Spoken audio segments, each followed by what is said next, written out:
ये आकाशवाणी है। प्रस्तुत है प्रधानमंत्री नरेंद्र मोदी के नेतृत्व में सफल 11 वर्षों की यात्रा पर विशेष श्रृंखला। इसके अंतर्गत आज सुनिए खेल और शिक्षा के क्षेत्र में प्रमुख उपलब्धियों पर चर्चा। इसमें भाग ले रहे हैं पैरालंपिक में 2 बार के स्वर्ण पदक विजेता और भारतीय पैरालंपिक समिति के अध्यक्ष देवेंद्र झाझड़िया, खेल विशेषज्ञ मोना पार्थसारथी और शिक्षाविद के.जी. सुरेश। कार्यक्रम का संचालन कर रहे हैं पत्रकार प्रवीण डोगरा। भारत युवाओं का देश है। यहाँ पर सबसे ज़्यादा आबादी जो है युवाओं की है और नरेंद्र मोदी सरकार ने अभी 11 साल पूरे किए हैं और इस सरकार का भी जो फोकस है वो युवाओं पर है। उनके लिए नीतियां बनाना है, उनके इंफ्रास्ट्रक्चर को स्ट्रॉन्ग करना है, चाहे वो शिक्षा के क्षेत्र में हो या खेलों के क्षेत्र में हो। और इसी खास मुद्दे पर बात करने के लिए मेरे साथ है मोना पार्थसारथी। तो पिछले 11 सालों में जो मोदी सरकार है, नरेंद्र मोदी के नेतृत्व वाली सरकार है, उसने खेलों को कितना बूस्ट किया है, पूरे इंफ्रास्ट्रक्चर को कितना स्ट्रॉन्ग किया है और कौन कौन सी ऐसी स्कीम्स हैं आपको लगता है कि सही में ग्राउंड लेवल पर, जमीनी स्तर पर खिलाड़ियों को मदद मिली है? अगर हम खेलों की बात करें तो प्रधानमंत्री नरेंद्र मोदी हमेशा से उनका ये फोकस रहा है कि जो सॉफ्ट पावर है खेलों की उसको अनदेखा नहीं किया जा सकता। और अगर हमें बड़ी अर्थव्यवस्था बनना है, विकसित राष्ट्र बनना है, तो हमें खेलों पर पूरा फोकस करना पड़ेगा। और आप 1900 से 2012 तक ओलंपिक देखें, 23 ओलंपिक भारत ने खेले हैं जिसमें 26 पदक मिले हैं और जो 6 पदक है वो आजादी से पहले के हैं। और मेजर चंक आपको पता है कि पदकों का हमें हॉकी में मिला है, 8 बार के हम गोल्ड मेडलिस्ट रहे। लेकिन उसके बाद 2016 से 2024 तक हम 15 पदक जीत चुके हैं। और उसमें भी अगर पेरिस ओलंपिक को देखें तो अब तक का सर्वश्रेष्ठ प्रदर्शन हमारा रहा है। रियो ओलंपिक में हमारे पास 2 पदक आए थे, टोक्यो में 7 और पेरिस में 6 पदक आए हैं। तो इस तरीके से जो प्रदर्शन ग्राफ है वो बड़ा है। अब दूसरी बात आती है कि सरकार ने उसमें क्या योगदान दिया है। तो आप देखिए कि जो पिछले 11 साल में हमारा खेलों का बजट है वो कितने गुना बड़ा है। 2013-14 में 1219 करोड़ रुपया था और अभी 2025-26 में जो इंक्रीज हुआ है वो 3794 करोड़ के करीब है। और उसमें मेजर चंक जो है वो खेलो इंडिया का है। जब पेरिस ओलंपिक से हमारा कंटिंजेंट वापस आया था तब प्रधानमंत्री नरेंद्र मोदी ने बातचीत की थी उन खिलाड़ियों से और बताया था कि खेलो इंडिया कैसे ट्रांसफॉर्म कर रहा है पूरे खेल के इंफ्रास्ट्रक्चर को और बुनियादी सुविधाओं को। ये युवा दल इस बात का प्रमाण है कि स्पोर्ट्स में भारत का भविष्य कितना उज्जवल रहने वाला है।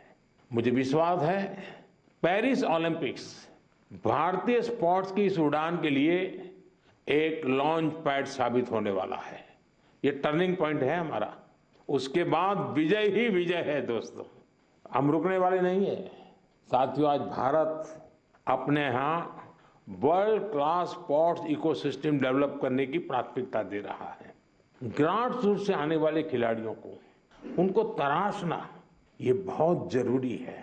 हमने गांव-गांव, शहर-शहर से युवा प्रतिभाओं को आगे बढ़ाने के लिए खेलो इंडिया मुहिम शुरू की और मुझे खुशी है कि खेलो इंडिया से निकले 28 खिलाड़ी इस ओलंपिक समूह का हिस्सा बने हैं। एक टारगेट ओलंपिक पोडियम स्कीम है जिसके बारे में अब शायद सभी खिलाड़ियों को पता है। इसमें ओलंपिक में पदक के जो दावेदार हमारे खिलाड़ी होते हैं उनका पूरा प्रशिक्षण का, एक्सपोजर का सारा खर्चा, विदेश में ट्रेनिंग का, साइंटिफिक ट्रेनिंग का वो सरकार वहन करती है। तो टारगेट ओलंपिक पोडियम स्कीम बहुत बड़ा एक अचीवमेंट रहा है क्योंकि अब जो है खिलाड़ी अपनी ट्रेनिंग पे पूरा फोकस उसका रख सकता है। उसको कागजी कार्रवाई में कहीं नहीं पड़ना है, वो सब सरकार की जिम्मेदारी है। और इसी तरह से 2026 एशियन गेम्स को ध्यान में रखते हुए टारगेट एशियन गेम्स ग्रुप भी सरकार तैयार करने की कवायद में है। और जो the actual watershed movement in the complete sporting ecosystem of the country was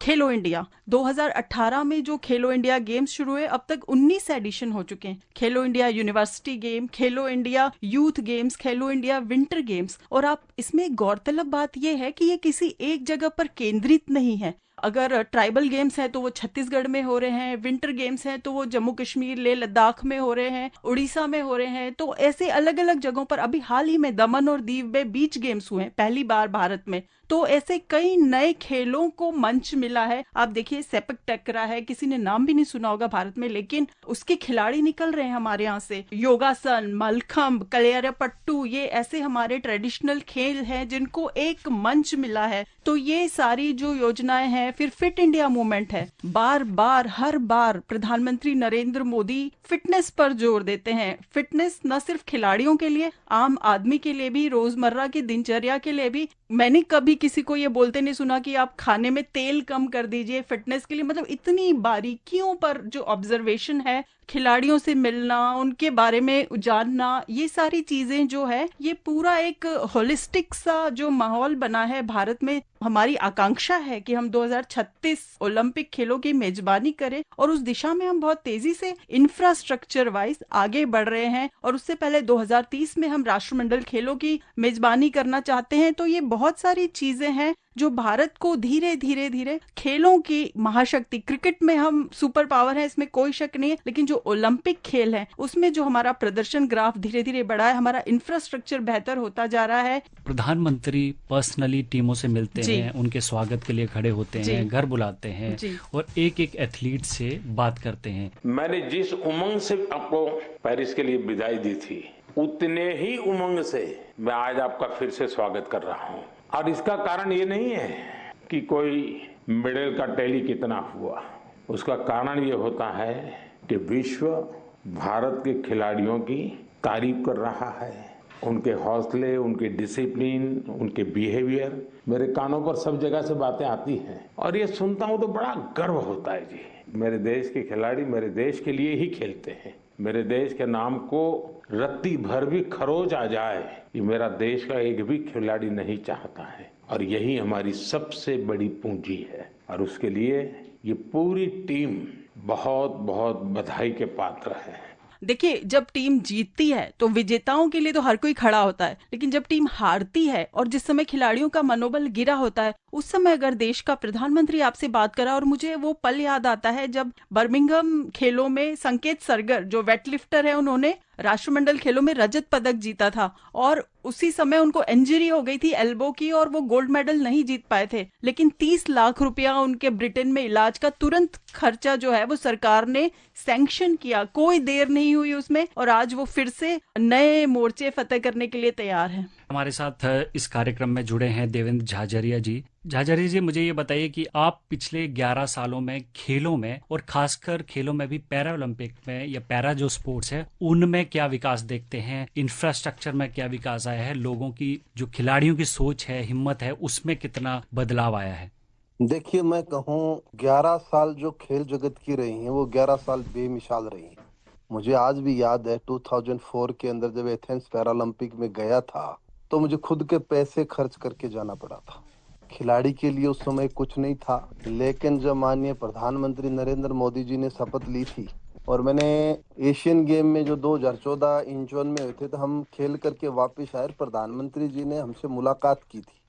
तो मुझे आज भी याद है मैंने उस समय एक बात कही थी प्रधानमंत्री जी को कि सर, और तो सब ठीक है लेकिन कम से कम खिलाड़ी ये जीत के आते हैं, इनको प्राइज मनी टाइम पे मिलनी चाहिए और ट्रेनिंग समय पे मिलनी चाहिए इनको। तो मुझे आज भी याद है उन्होंने हंस के कहा था कि ये आपकी लास्ट शिकायत होगी।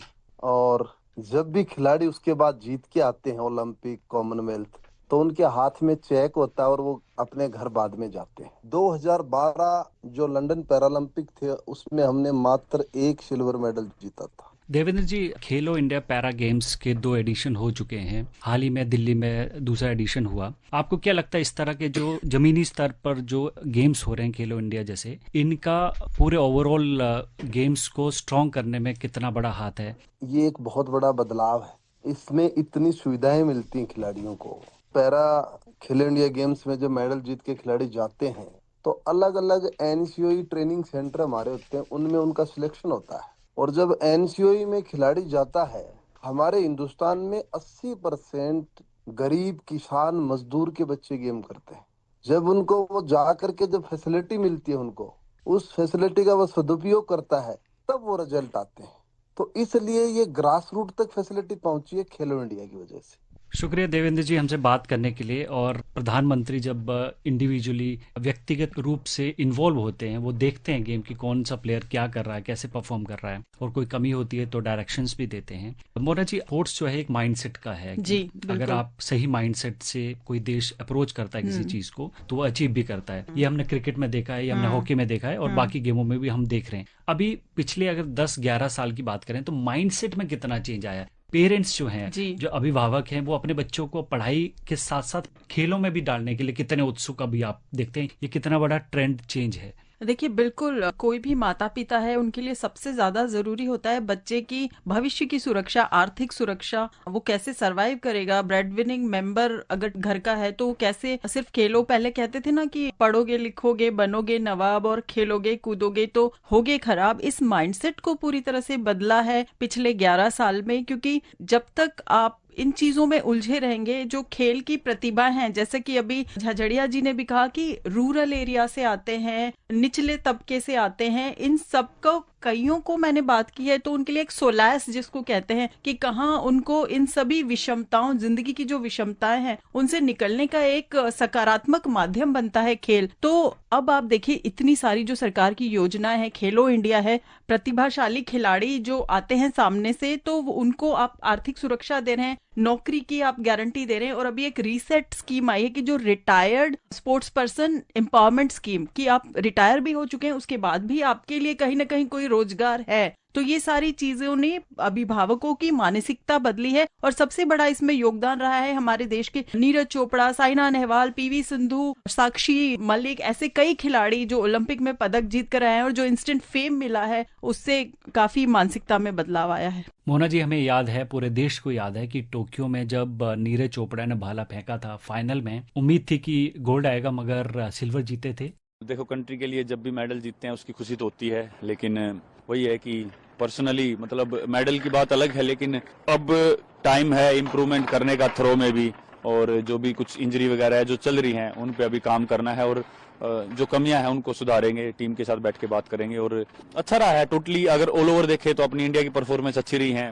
टोक्यो के साथ वही गोल्ड या ब्रोंज सिल्वर उन पे कंपेयर ना करें। इस बार जो एथलीट खेल रहे हैं बहुत ही मन से खेल रहे हैं, दिल से खेल रहे हैं, और ऑल ओवर परफॉर्मेंस सही रही है। मोना जी, आखिरी सवाल आपसे है कि हम लोग सिर्फ एथलेटिक स्पोर्ट्स में ही फोकस नहीं करें, हम लोग चेस जैसी गेम्स या अन्य जो गेम है जो कि उतने ज्यादा फोकस में नहीं रहती थी उनमें अच्छा कर रहे हैं। शतरंज में भी डी कुकीज ने जब वर्ल्ड चैंपियनशिप खेली और पूरे देश में जो खुशी का माहौल था, जो लोग चेस या शतरंज नहीं भी फॉलो करते उनको भी बहुत खुशी हुई कि हमारे एक प्लेयर ने एक ऐसी स्पोर्ट्स में वर्ल्ड चैंपियनशिप हासिल की है। Let me say congratulations. The new world champion. Thank you. I was going to play rook b3 almost. But then I saw that this bishop is actually getting trapped, and after king e1 I have king e5 in the pawn ending, which is just winning. I mean, when I realized that, probably the best moment of my life. निश्चित तौर पर जिस तरीके से गुकेश ने इतने कम उम्र के खिलाड़ी हैं और डिंग लिरेन को जिस तरह से हराया, तो मुझे लगता है सिंगापुर से लेकर साउथ से लेकर नॉर्थ तक, वेस्ट ईस्ट, पूरे भारत में तो ये बहुत बड़ा मोमेंट है भारतीय शतरंज के लिए।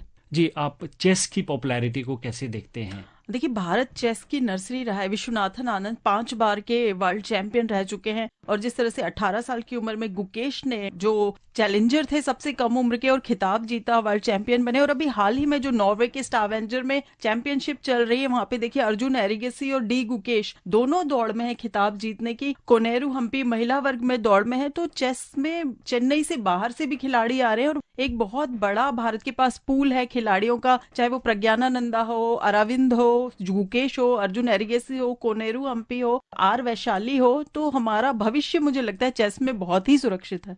जी, शुक्रिया हमसे बात करने के लिए मोना पारसारथी, सीनियर स्पोर्ट्स जर्नलिस्ट। और सभी से यही कहेंगे कि अभिभावक जो भी हमें सुन रहे हैं कि अपने बच्चों को ज़्यादा से ज़्यादा खेलों में डालें, और बच्चे भी अलग अलग अपनी पसंद की खेलें चुनें, क्योंकि अब सरकार का रवैया बदल चुका है, इंफ्रास्ट्रक्चर लगातार बदल रहा है, और आप अपने खेलों में सपनों को साकार कर सकते हैं। तो इस बातचीत के अगले हिस्से में हमारे साथी कमल कुमार प्रजापति बात करेंगे केजी सुरेश से, और जानेंगे कि शिक्षा के क्षेत्र में क्या नए बदलाव हुए हैं, क्या नई नीतियां आई हैं, और सरकार का कितना जोर है शिक्षा पर।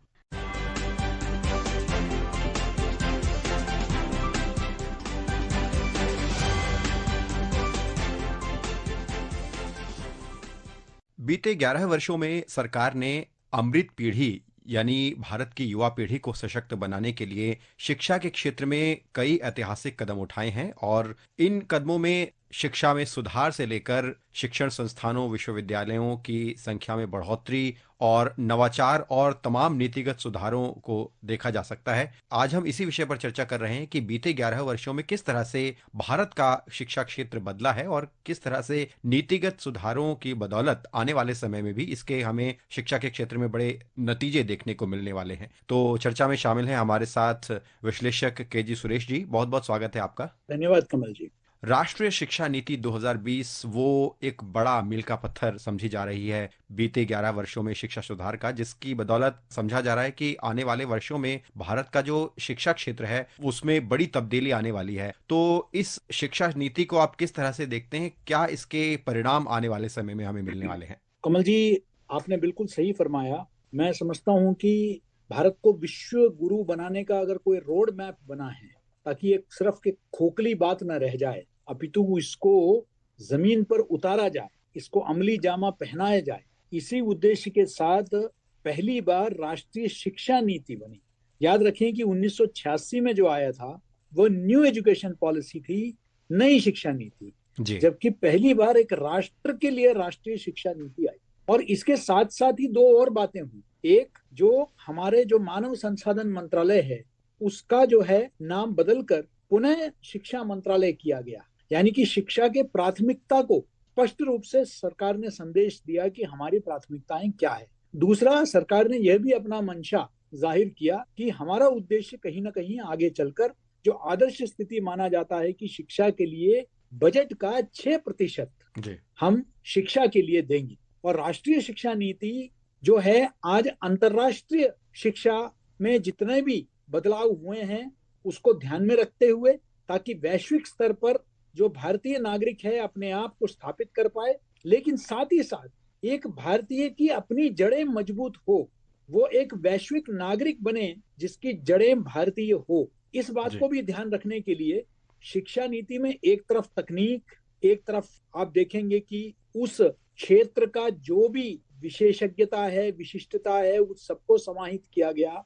तो दूसरी तरफ भारतीय ज्ञान परंपरा को भी समाहित किया, ताकि जब हम शिक्षा अर्जित करते हैं तो हमारे अंदर का जो अस्मिता है वो जगह हमें गर्व हो भारतीय होने पर, हमें अपने इतिहास पर, अपने संस्कृति पर, अपने विरासत पर, अपने सभ्यता पर हमको गर्व हो।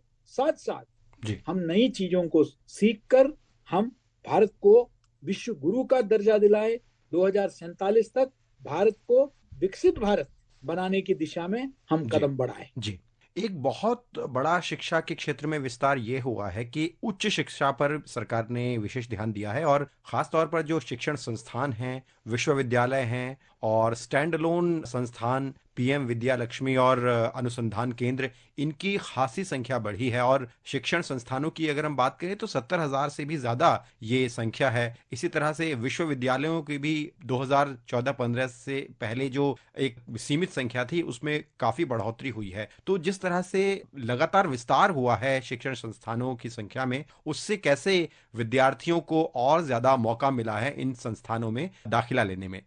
देखिए, हमारे इसमें दो तरीके से फोकस रहा जी। एक जो है संख्यात्मक और दूसरा गुणात्मक। बिल्कुल, इन दोनों पर जोर दिया गया। एक तो क्योंकि हमारी आबादी बढ़ रही है और एस्पिरेशनल है, वो हायर एजुकेशन में जाना चाहते हैं, तो उन विद्यार्थियों के लिए चाहे वो सार्वजनिक क्षेत्र में हो या निजी क्षेत्र में हो या उच्च शिक्षा के क्षेत्र में हो, उनके लिए विकल्प जितना भी प्रदान कर सके हम करें। तो दूसरी तरफ गुणवत्ता बढ़ाने पर भी शोध, जो एक तरह से देखा जाए तो पूरे विश्व में अगर महत्व दिया जाता है तो वो शोध को महत्व दिया जाता है, तो शोध को भी महत्व दिया गया। तो गुणात्मक और संख्यात्मक जो है बढ़ोतरी हुई है। लगभग आप समझ सकते हैं कि हर सप्ताह में एक विश्वविद्यालय और 2 नए कॉलेजेस के टारगेट 2014 से चल रही है जी। और 22 नए विश्वविद्यालय तो मात्र उत्तर पूर्व में खड़े हुए, लद्दाख जैसे दूर दराज के क्षेत्र में भी केंद्रीय विश्वविद्यालय खड़े हुए। हमारे बच्चे एमबीबीएस के लिए जो है विदेशों में जाते थे, और साथ साथ देश में हमेशा ये एक मांग रही कि एमबीबीएस के लिए जो है सीटें नहीं बढ़ रही है, जिसके कारण डॉक्टरों की कमी हो रही है। तो एमबीबीएस की सीटें 53% बढ़ी है और पीजी की मेडिकल सीटें जो है 80% बढ़ी है। 6 नई अखिल भारतीय आयुर्विज्ञान संस्थान या all India institute of medical sciences को जो है संचालित कर दिया गया है। 16 और जो है योजना में है। इसी तरीके से ताकि ये संख्या का भी ध्यान रखा जाए, हमारे बढ़ती आबादी का भी ध्यान रखा जाए, इसलिए स्कूल में जो दाखिला है वो 2014 में 96.7% था। उससे 2022 में हम 98.4% में आ जाते हैं। उसमें जो हमारी बच्चियां हैं उनकी जो संख्या है उसमें 31% का इजाफा हुआ है। अनुसूचित जातियों का जो विद्यार्थी है उनका 44% दाखिला बढ़ा है और अनुसूचित जनजातियों का जो है 65% का जो है दाखिला बढ़ा है। इसी तरीके से जो अकलियत या अल्पसंख्यक है उनके लिए भी क्या 4 करोड़ रुपए, ये अक्सर ये एक बातें बताई जाती है कि अल्पसंख्यकों को हाशिए में रख दिया है।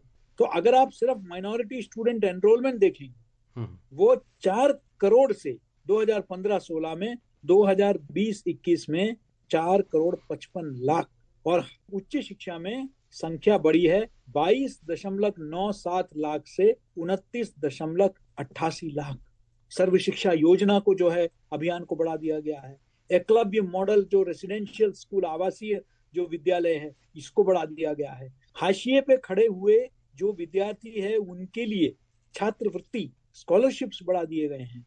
तो आप देख सकते हैं कि ऐसा कोई, और बाकी तो मैं गिनवाने लग जाऊं कि आईआईएम कहाँ थे और उनकी कितनी संख्या बढ़ गई है, नए आईआईटीज खड़े हो गए हैं, आईसर की संख्या बढ़ गई है और भारतीय भाषाओं में भी पाठ्यक्रम जो शिक्षा का जो लोकतांत्रिकरण हुआ है उस पर भी जोर दिया गया। मध्य प्रदेश जैसे प्रदेशों में एमबीबीएस का जो टेक्स्ट बुक है, पाठ्यक्रम जो है वो अभी हिंदी में, ताकि जो गांव दूर देहात से भी जो विद्यार्थी आता है उसको भी बड़े तकनीकी जो पाठ्यक्रम है उसको सीखने में उसको किसी प्रकार का दिक्कत ना हो, उसके अपने मातृभाषा में उसको प्रदान किया जाए। जी, और हम उच्च शिक्षा की तो बात कर ही रहे हैं, लेकिन स्कूली शिक्षा जो एक विद्यार्थी की नींव होती है उस पर भी विशेष फोकस है। जैसे पीएम श्री योजना जैसी महत्वाकांक्षी योजना के तहत देश के 14,500 स्कूलों को मॉडल स्कूलों में तब्दील किया जा रहा है, अत्याधुनिक उन्हें बनाया जा रहा है। तो इस तरह के प्रयास जो बच्चों में शिक्षा की एक गुणवत्तापूर्ण नींव डालेंगे वो कैसे महत्वपूर्ण है? देखिए, उसी नींव पर तो आप मजबूत इमारत खड़ा करेंगे। आपने अगर सिर्फ उच्च शिक्षा पर ध्यान दिया और आपने बुनियादी शिक्षा पर नहीं ध्यान दिया, जो हमारे विद्यालयीन शिक्षा पर ध्यान नहीं दिया, तो फिर इमारत कैसे मजबूत होगी? इसलिए उस स्तर पर भी आप ये सोचिए कि जो विशेष ध्यान जो है आज हम दे रहे हैं सिर्फ आईआईएम और आईआईटी तक सीमित नहीं है। हम स्कूली शिक्षा में पीएम श्री योजना के तहत जो है 14,500 स्कूलों को मॉडल स्कूल के रूप में विकसित किया जा रहा है। इसके शिक्षा समग्र विकास और 21वीं सदी के कौशलों पर जोर दिया जा रहा है और इस योजना में कुल 27,360 करोड़ रुपए का अनुदान है, जिसमें से केंद्र का मात्र योगदान 18,128 करोड़ है। और यही नहीं, डिजिटल शिक्षा पीएम दिशा के माध्यम से डिजिटल शिक्षा पर भी बहुत ध्यान दिया जा रहा है, ताकि जो विद्यार्थी शहरों में उसमें आ नहीं पाते हैं अपना शिक्षा को ग्रहण करने के लिए, उनके घर तक पहुंचाया जाए शिक्षा को। इसलिए डिस्टेंस लर्निंग पर जोर है, ऑनलाइन एजुकेशन पर जोर है। ये आपने बहुत अच्छा यहाँ डिजिटल शिक्षा का जिक्र किया और यहाँ पर एक परिकल्पना भी है डिजिटल यूनिवर्सिटी की, क्योंकि आने वाले समय में हम देख रहे हैं कि जो डिजिटल दौर है वो शिक्षा के क्षेत्र में बहुत व्यापक होने वाला है। तो इस तरह के कॉन्सेप्ट्स कैसे भारत में शिक्षा में एक बड़ी तब्दीली लाने वाले हैं? कैसे, खासतौर पर जो भारत क्योंकि इतना विशाल है, इतनी विविधता है, तो दूर दराज के विद्यार्थियों को जिनकी उच्च शिक्षा तक पहुंच नहीं है, डिजिटल यूनिवर्सिटी जैसे कॉन्सेप्ट से उनको और ज्यादा सहूलियत होगी।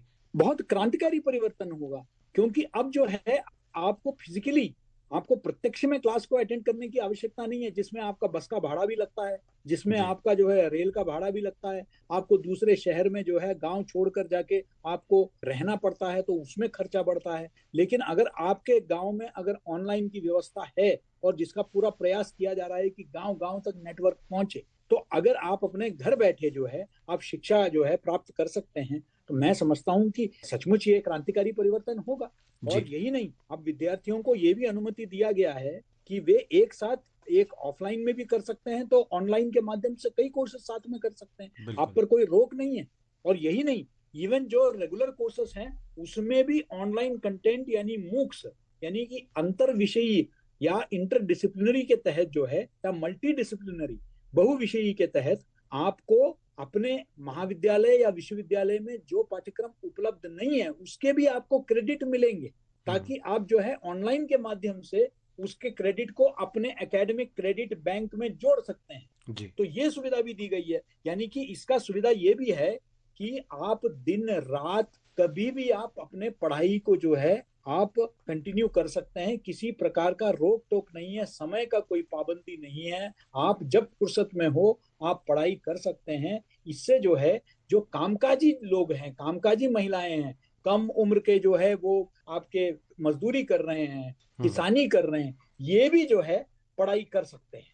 बिल्कुल, राष्ट्रीय शिक्षा नीति का एक बहुत बड़ा फोकस है शिक्षा को व्यावहारिक बनाना और विद्यार्थियों को ऐसी शिक्षा प्रदान करना जिससे कि वो कौशल हासिल कर सकें, तकनीकी रूप से सशक्त हो सकें। तो इस पहलू पर आप क्या कहना चाहेंगे कि किस तरह से शिक्षा का व्यावहारिक होना बहुत जरूरी है, जिस पर कि राष्ट्रीय शिक्षा नीति ने भी ध्यान दिया है, और इससे कैसे आने वाले समय में जो हमारी युवा पीढ़ी, जिसे हम अमृत पीढ़ी कह रहे हैं, उनका विकसित भारत में योगदान होने वाला है? बिल्कुल निश्चित ही। देखिए, रोजगार तो बहुत महत्वपूर्ण है और यह किसी भी सरकार के लिए संभव नहीं है कि सब कुछ सरकारी माध्यम से ही सबको नौकरी मिले, तो फिर कौशल विकास करना बहुत आवश्यक है। देश में ऐसे कई चीजें हैं जिसमें अच्छे कारीगर मिलना आज असंभव हो गया है, तो क्या प्रशिक्षित सुशिक्षित कारीगर उपलब्ध नहीं हो सकते हैं? जो अच्छी तरह शिक्षा अगर पाएं तो वो जो है एक गरिमापूर्ण अपना जो है उसके एवज में आप तनख्वाह भी ले सकते हैं, मानदेय भी ले सकते हैं, उसका आप अपना जो है एक सुनिश्चित आप रकम भी तय कर सकते हैं।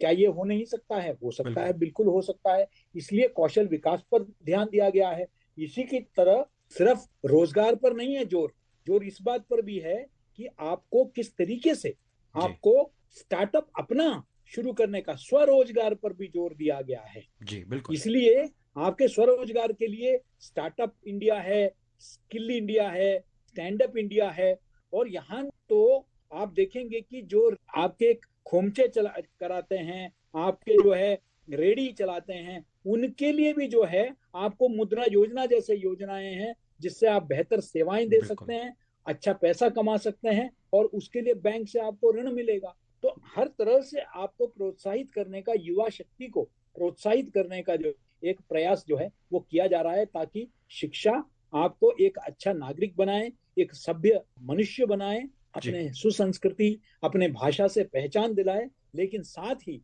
आपका जीवन यापन का भी एक अच्छा जीवन जीने का भी एक मार्ग जो है वो प्रशस्त करे। बिल्कुल, जैसा कि शुरुआत में आपने कहा ही कि ये एक संख्या नहीं है कि इमारतों की संख्या बढ़ रही है, सीटों की संख्या बढ़ रही है, बल्कि ये उस विश्वास का प्रमाण है कि हमारी जो अमृत पीढ़ी है, युवा पीढ़ी है, वो एक गुणवत्तापूर्ण शिक्षा प्राप्त करके एक कौशल पीढ़ी बनके विश्व भर में अपनी प्रतिभा का लोहा मनवाए और एक श्रेष्ठतम पीढ़ी बनकर पूरी दुनिया में उभरे। बहुत बहुत धन्यवाद, आप हमारे साथ चर्चा में शामिल हुए और 11 वर्षों में शिक्षा के क्षेत्र में सुधार और विभिन्न पहल पर आपने विस्तार से चर्चा की। हमसे जुड़ने के लिए धन्यवाद।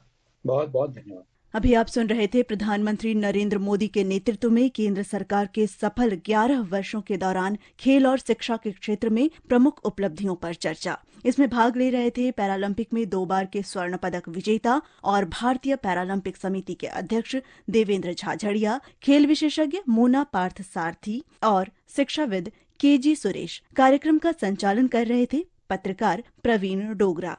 ये कार्यक्रम आकाशवाणी के समाचार सेवा प्रभाग द्वारा प्रस्तुत किया गया। इसे आप हमारे mobile app news on AIR और YouTube channel news on AIR official पर भी सुन सकते हैं। इस कार्यक्रम के संबंध में अपनी प्रतिक्रिया आप हमें ईमेल या व्हाट्सएप के माध्यम से भेज सकते हैं। ईमेल का पता है airnsdtalks@gmail.com और व्हाट्सएप नंबर है 9289094044।